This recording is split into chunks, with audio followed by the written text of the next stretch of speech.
Capítulo 11. Amigos novos.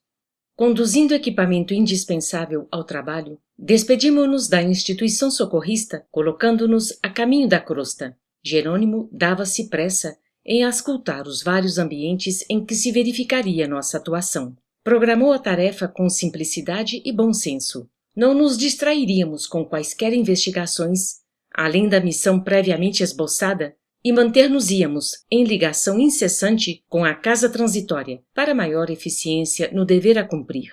Naturalmente, explicou, seremos forçados a diversas atividades de assistência aos amigos prestes a se desfazerem dos elos corporais do plano grosseiro, e a fundação de Fabiano será o nosso ponto principal de referência no trabalho. Nos instantes de sono, conduzi-los-emos até lá, para que se habituem lentamente com a ideia de afastamento definitivo.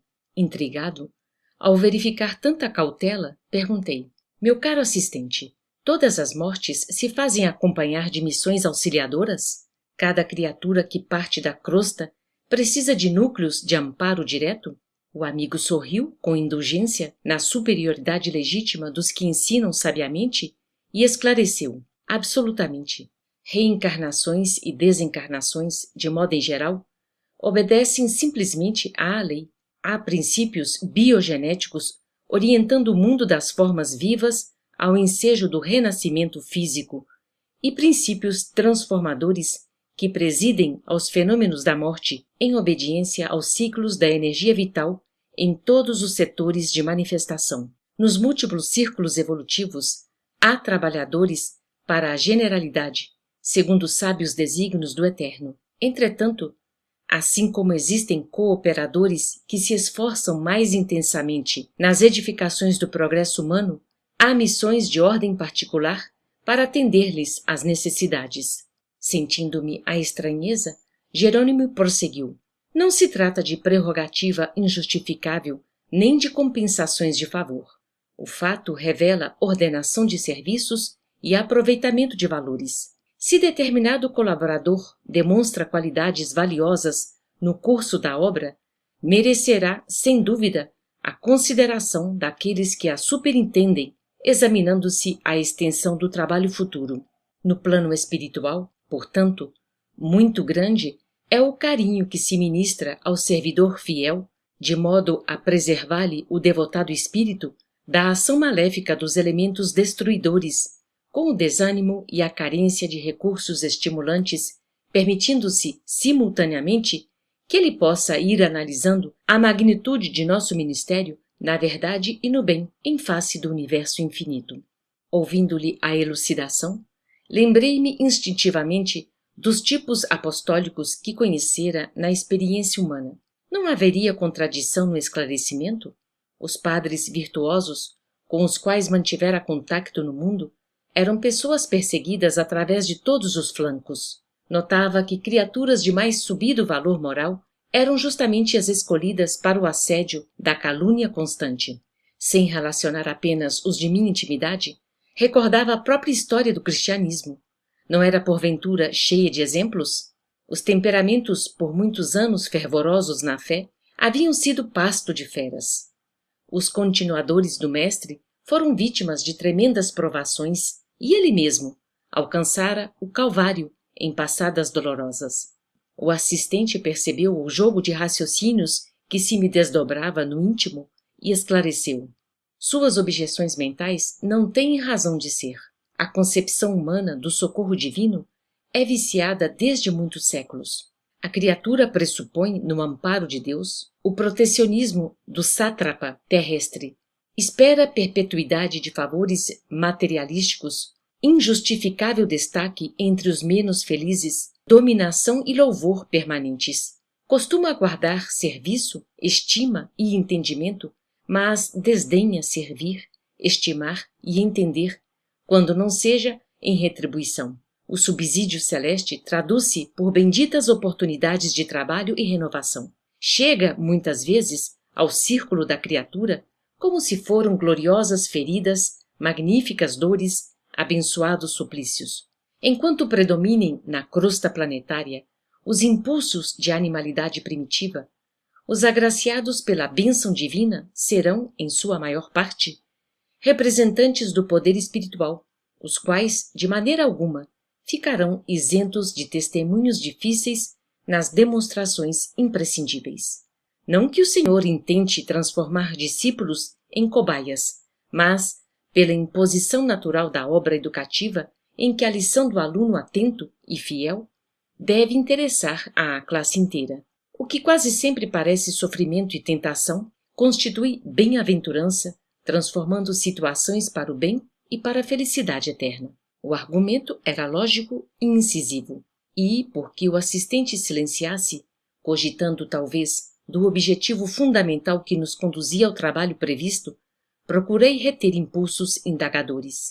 Orientados por Jerônimo, atingíramos pequena cidade do interior e dirigimo-nos a certa casa humilde na qual, em breves minutos, nos apresentava ele, determinado companheiro, em lamentáveis condições, atacado de cirrose hipertrófica. É Dimas, exclamou, indicando o enfermo, assíduo colaborador dos nossos serviços de assistência faz muitos anos. Veio de nossa colônia espiritual há pouco mais de meio século, consagrando-se à tarefa obscura para melhor atender aos divinos desígnios. Desenvolveu faculdades mediúnicas apreciáveis, colocando-se a serviço dos necessitados e sofredores. O quarto modesto permanecia cheio de radiosos eflúvios, denunciando a incessante visitação de espíritos iluminados. Nosso amigo, continuou o assistente, fez-se o credor feliz de inúmeras dedicações pela renúncia com que sempre se conduziu no ministério. Agora é chegado para ele o tempo do descanso construtivo. Agradavelmente surpreendido, reparei que o doente se apercebeu da nossa presença, cerrou os olhos do corpo, enxergou-nos com a visão da alma e animou-se, sorrindo. O enfraquecimento físico atingira o ápice e Dimas conseguia deixar o aparelho corporal, de certo modo, com extraordinária facilidade. Vendo-nos perto do leito, pôs-se em ardente rogativa, pedindo-nos colaboração. Estava exausto, dizia. No entanto, mantinha-se calmo e confiado. Aconselhado por Jerônimo, acerquei-me do enfermo, aplicando-lhe passes magnéticos de alívio sobre o tecido conjuntivo vascular. O abdômen conservava-se pesado e enorme. Revelaram-se, porém, sensações imediatas de reconforto. Seguindo-se ao meu auxílio humilde, Jerônimo dirigiu-lhe palavras de encorajamento e prometeu voltar mais tarde. Dimas, enlevado, endereçava ao céu comovedor agradecimento. Em breves momentos, 2 amigos espirituais dele vieram ter ao quarto, saudando-nos atenciosamente. Nosso dirigente convidou-nos à retirada, explicando-nos, depois que nos havíamos afastado. Após rápida visita aos interessados, reuni-los-emos em sessão de esclarecimento, na casa transitória, de maneira a prepará-los para o fenômeno próximo da libertação definitiva. Esperaremos a noite para esse fim. Da pequena cidade em que se localizava o primeiro visitado, dirigimo-nos ao Rio de Janeiro. Utilizávamos a volitação, prazerosos e felizes. Muito difícil descrever a sensação de leveza e alegria inerente a semelhante estado, após a permanência na escura região de que procedíamos. Fala-se muitas vezes, entre os encarnados, na possibilidade da criação do aparelho de voo individual. Todavia, ainda que se efetive a nova conquista, o peso do corpo físico, os cuidados exigidos pela máquina de propulsão e os riscos de viagem não podem, de modo algum, substituir a segurança e a tranquilidade que nos enchem de tamanho bem-estar. Após a excursão normal entre a casa transitória de Fabiano e a crosta terrestre, dentro de harmoniosas condições, conservávamos-nos descansados e bem dispostos, operando muito facilmente a volitação, não obstante a densidade atmosférica. Poucas vezes se me apresentara tão belo o espetáculo da paisagem terrena. Serras e vales, rios e arrolos, marcando cidades e vilarejos, sob o espelho rutilante do sol. Falavam-me ao coração da misericórdia do Altíssimo, congregando as criaturas em ninhos floridos de trabalho pacífico. Pensamentos de louvor ao Eterno Pai felicitavam-me o espírito. O casario compacto do rio achava-se agora à nossa vista. Não decorreu muito tempo e penetramos singular residência em bairro menos populoso e deparamos com enternecedora paisagem doméstica. Cavalheiro na idade madura, deitado em pequeno divã, apresentando terríveis sinais de tuberculose adiantada, sustentava comovente palestra, dirigindo-se a 2 pequeninos que apresentavam 6 e 8 anos, respectivamente. Formosa expressão de luz aureolava a mente do enfermo, que pousava nas crianças o olhar muito lúcido, falando-lhes paternalmente. O próprio Jerônimo parou, a ouvi-lo, junto de nós, agradavelmente surpreendido. — Papai, o senhor acredita que ninguém morre? Indagou o filhinho mais velho. — Sim, Carlindo. Ninguém desaparece para sempre, e é por isso que desejo aconselhá-los como o pai que sou. Fez-se-lhe mais terno o olhar e continuou, ante o interesse agudo dos meninos. — Creio que não me demorarei a partir. — Para onde, papai? Atalhou o menor. — Para um mundo melhor que este. Para lugar, meu filho, onde seu pai possa ajudá-los num corpo são, embora diferente. As crianças, de olhos úmidos, protestaram com carinho. Esforçou-se o genitor, de modo visível, para dominar-se, e prosseguiu. Não devem manifestar semelhantes receios. Já organizei todos os negócios e a mamãe trabalhará, substituindo-me, até que vocês cresçam e se façam homens. Se eu pudesse, ficaria em casa, mas, como se arranjariam comigo, assim, imprestável como estou? Por essa razão, Deus me concederá outro corpo e eu estarei com vocês sem que me vejam. Sorriu, conformado, e ajuntou. Possivelmente seremos até mais felizes. Há muitos dias pretendo falar-lhes, como agora, para que fiquem certos de meu amor constante. Logo após meu afastamento, sei de antemão que muita gente procurará desanimá-los. Dir-se-á que me afastei para nunca mais voltar, que a sepultura me aniquilou. Entretanto, previno a vocês de que isso não é verdade. Viveremos sempre e amar-nos-emos uns aos outros cada vez mais. Reparei que o genitor doente sentia intenso desejo de afagar os rapazinhos, mas, controlado pela ameaça de contaminá-los, impunha imobilidade às mãos sequiosas de contato afetivo. Os meninos enxugavam as lágrimas discretas e, depois de longa pausa, tornou o enfermo, dirigindo-se ao filho mais velho. — Diga-me, Carlindo, você acredita que seu pai venha a desaparecer? Admite, porventura, que nosso amor e nossa união em casa, que nosso carinho e entendimento sejam apenas cinza e nada? Dominou-se o pequeno, a fim de parecer valente, e respondeu. Eu acredito, como o senhor, que a morte não existe. Quando eu partir, acentuou o pai amoroso, se vocês demonstrarem coragem e confiança em Deus, o papai estará mais corajoso e confiante e restaurará em pouco tempo as energias. Houve comovente interregno que o assistente Jerônimo não desejou quebrar, tal a significação moral da cena cariciosa.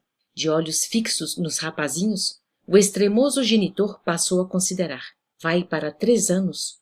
Instituímos nosso culto doméstico do Evangelho de Jesus. E vocês sabem hoje que nosso mestre não morreu. Levado ao suplício e à morte, voltou do sepulcro para orientar os amigos e continuadores. Ele, pois, nos auxiliará para que prossigamos unidos.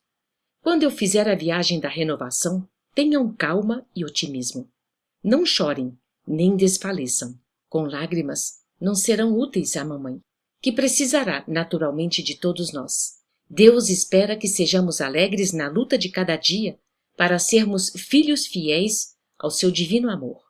Nesse instante, apareceu a dona da casa, impondo modificações à palestra. Valeu-se Jerônimo da circunstância para intervir, apresentando. Nosso amigo Fábio, em véspera da libertação, sempre colaborou com dedicação nas obras do bem. Não é médium com tarefa, na acepção vulgar do termo. É, porém, homem equilibrado, amante da meditação e da espiritualidade superior, e, em razão disso, desde a juventude tornou-se excelente ministrador de energias magnéticas, colaborando conosco em relevantes serviços de assistência oculta. Vários mentores de nossa colônia têm em alta conta o seu concurso. Há muitos anos que se consagra ao estudo das questões transcendentes da alma e formou-se na Academia do Esforço Próprio a fim de ser-nos útil, livre de sectarismo, infenso às paixões e amante do dever.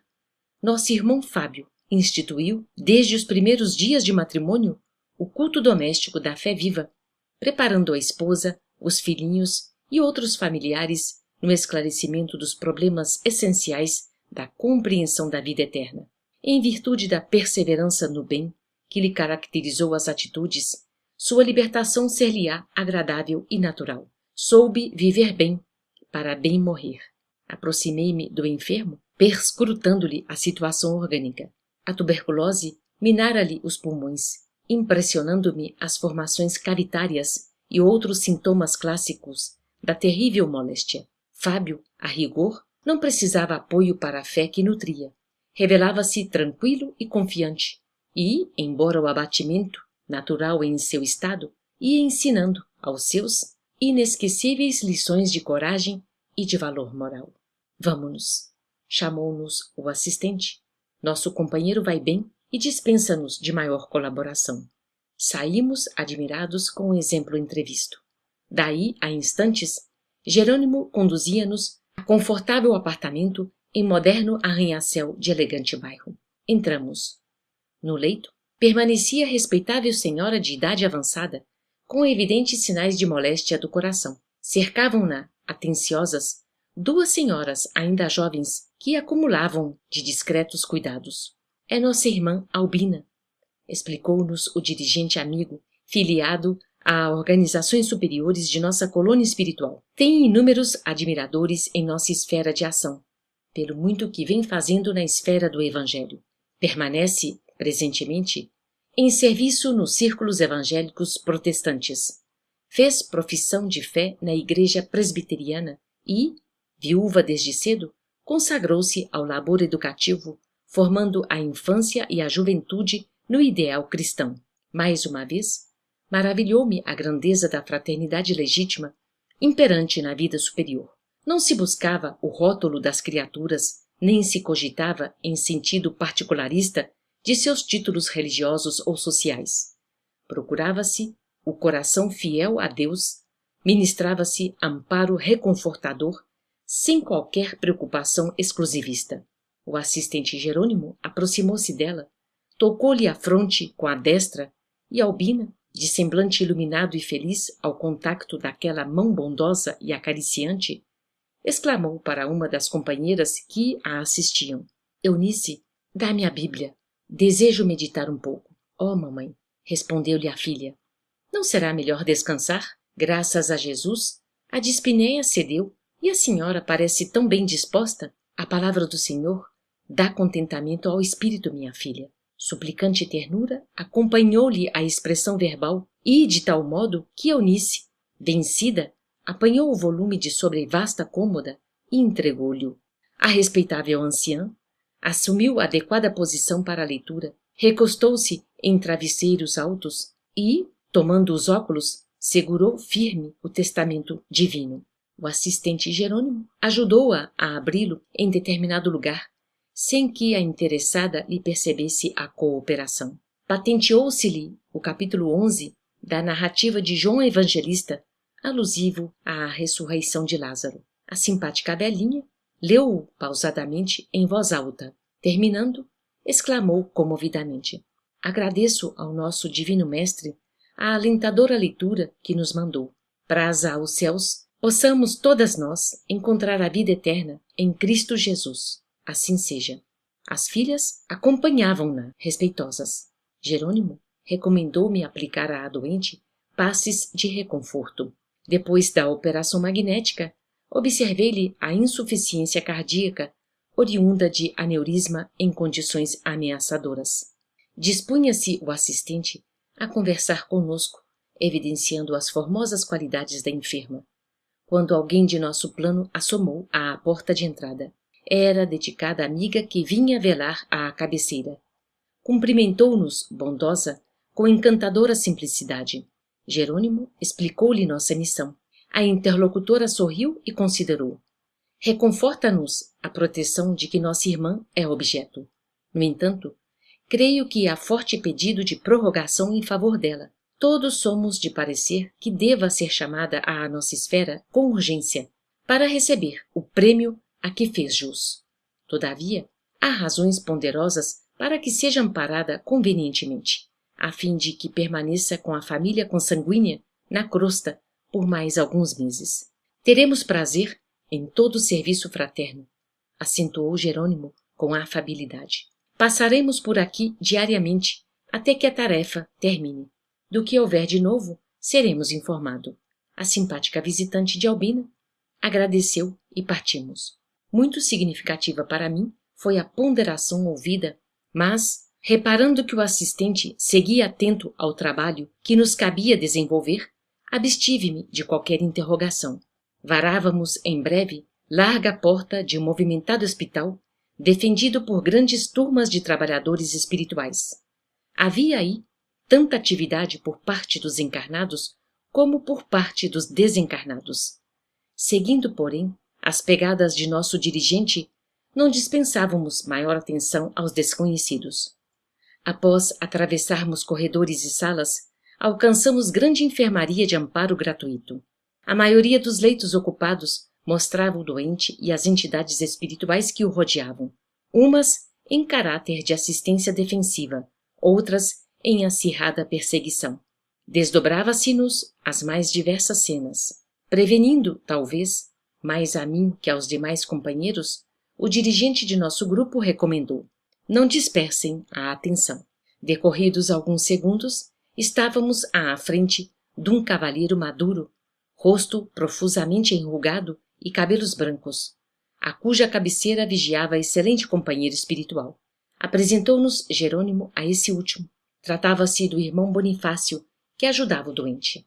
Em seguida, indicou-nos o doente mergulhado em lençóis alvos e esclareceu: aqui temos nosso velho Cavalcante. É virtuoso católico romano, espírito abnegado e valoroso nos serviços do bem ao próximo. Veio de nossa colônia há mais de 60 anos e possui grande círculo de amigos pelos seus dotes morais. Sua existência, cheia de belos sacrifícios, fala ao coração. Aqui se encontra, junto dos filhos da indigência, abandonado da parentela, em virtude de suas ideias de renúncia às riquezas materiais. Mas não se acha desamparado pela divina misericórdia. Findo ligeiro intervalo, adiantou-se Bonifácio, informando: a intervenção no duodeno foi marcada para amanhã. Nosso dirigente, deixando perceber que já conhecia o caso, comunicou: assisti-lo-emos no instante oportuno. Obedecendo-lhe às recomendações, fiz aplicações magnéticas, detendo-me, em particular, sobre o aparelho digestivo, da glândula parátida ao reto, observando, além da ulceração duodenal, a inflamação adiantada do apêndice, quase a romper-se. Notei, todavia, que Cavalcante era absolutamente alheio à nossa influenciação. Nada percebia de nossa presença ali, verificando que ele, apesar das elevadas qualidades morais que lhe exornavam o caráter, não possuía bastante educação religiosa para o intercâmbio desejável. Dos quadros que havíamos observado naquele dia, esse era, sem dúvida, o mais triste. Além das vibrações do ambiente perturbado, o operando não oferecia fácil ensejo à nossa atuação. Tenho tido dificuldade para mantê-lo tranquilo, dizia Bonifácio, inclinando-se para o assistente, em vista dos parentes desencarnados que o assediam de modo incessante. Não obstante os trabalhos de vigilância que garantem o estabelecimento, muitos deles conseguem acesso e incomodam-no. O pobrezinho não se preparou convenientemente para libertar-se do jugo da carne e sofre muito pelos exageros da sensibilidade. E, muito embora o abandono a que foi votado, tem um pensamento afetuoso em excessiva ligação com aqueles que ama. Semelhante situação dificulta-nos sobremaneira os esforços. Sim, concordou Jerônimo. Entendemos a luta. A deficiência de educação da fé, ainda mesmo nos caracteres mais admiráveis, origina deploráveis desequilíbrios da alma em circunstâncias como esta. Conservar-nos-emos, porém, apostos, como retribuição ao devotado amigo pelos obséquios inúmeros que dele recebemos. Quando nos despedimos, Bonifácio mostrou-se comovido e grato. Transcorridos escassos minutos, ganhávamos o pórtico de notável, simples e confortável edifício em que se asilavam numerosas criancinhas em nome de Jesus. Tratava-se de louvável instituição espiritista cristã, onde se sediava a compacta legião de trabalhadores de nosso plano. Bondoso ancião recebeu-nos afavelmente. Reconheci-o, jubiloso. Achava-se ali Bezerra de Menezes, o dedicado irmão dos que sofrem. Abraçou-nos um a um, com espontânea jovialidade. Ouviu as explicações de Jerônimo com interesse e falou sorridente. Já esperávamos a comissão. Felizmente, porém, nossa querida Adelaide não dará trabalho. O ministério mediúnico, o serviço incessante em benefício dos enfermos, o amparo materno aos órfãos nesta casa de paz, aliados aos profundos desgostos e duras pedradas que constitui abençoado ônus das missões do bem, prepararam-lhe a alma para esta hora. Ele mesmo tomou-nos a dianteira, conduzindo-nos a compartimento modesto, onde a médium repousava. Na câmara solitária não se via nenhum irmão encarnado. Contudo, duas jovens cercadas de prateada luz permaneciam ali, acariciando-a. Acercamo-nos da enferma respeitosamente. Seus cabelos grisalhos semelhavam-se a formosos fios de neve. Indicando-a, falou Bezerra, contente. Adelaide sempre foi leal discípula do mestre dos mestres. Apesar das dificuldades, dos espinhos e aflições, perseverou até ao fim. A digna senhora, após olhar demoradamente delicados ramos de rosas que lhe ornavam o quarto, entrou em oração. De sua mente equilibrada emanavam raios brilhantes. Não nos enxergou ao seu lado, exceção do devotado Bezerra de Menezes, a quem se unia por sublimes cadeias do coração. Ele saudou-a, afável e bondoso, endereçando-lhe palavras reconfortantes e carinhosas. Sei que é o termo da jornada, meu venerável amigo, disse a médium em tom comovedor, e estou pronta. Desde muitos anos, rogo ao Divino Senhor me revele o caminho. Não desejo adotar outros desígnios que não pertençam a Ele, nosso Salvador. Todavia, não pôde continuar. Emoção profunda estrangulara-lhe a voz, e logo após a reticência dolorida, copioso pranto começou a brotar-lhe dos olhos encovados. Bezerra acomodou-se junto dela, com intimidade paternal, afagou-lhe a luminosa destra, a fronte abatida, e falou otimista. Já sei, você pensa nos parentes, nos amigos, nos orfãozinhos e nos trabalhos que ficarão. Oh, Adelaide! Compreendo seu devotamento materno à obra de amor que lhe consumiu a vida. Entretanto, você está cansada, muito cansada, e Jesus, médico divino de nossa alma, autorizou seu repouso. Confie a ele as penas que lhe oprimem o espírito afetuoso. Deponha o precioso fardo de suas responsabilidades em outras mãos. Esvazie o cálice de sua alma, alijando amarguras e preocupações. Converta saudades em esperanças e desate os elos mais fortes, atendendo à ordem divina. Adelaide pousou no benfeitor os olhos muito lúcidos, revelando-se confortada, e após breve pausa, Bezerra prosseguiu. Sua grande batalha está terminando. Você é feliz, minha amiga, muito feliz, porque seu espírito virá condecorado de cicatrizes, depois de resistir ao mal durante muitos anos, como sentinela fiel, na fortaleza da fé viva. Ensinou aos que lhe cercaram o caminho todas as lições do bem e da verdade possíveis ao seu esforço. Entregue parentes e afeições a Jesus e medite agora na humanidade, nossa abençoada e grande família. Quanto aos serviços confiados por algum tempo à sua guarda, estão fundamentalmente afetos ao Cristo, que providenciará as modificações que julgue oportunas e necessárias. Baste a você o júbilo do dever bem cumprido. Arregimente, pois, as suas forças e não se entristeça porque é chegado para o seu coração o prélio final. Coragem, muita coragem e fé. A respeitável irmã sorriu, quase feliz.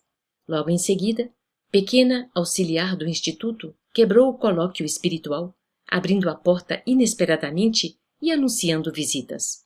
Dona Adelaide, em face das circunstâncias, centralizou a mente no círculo dos encarnados e perdeu o benfeitor de vista. O venerando médico dos infortunados passou a entender-se com Jerônimo acerca de vários problemas que diziam respeito à nossa missão, enquanto nos retirávamos discretamente, proporcionando-lhes maior liberdade à permuta de ideias.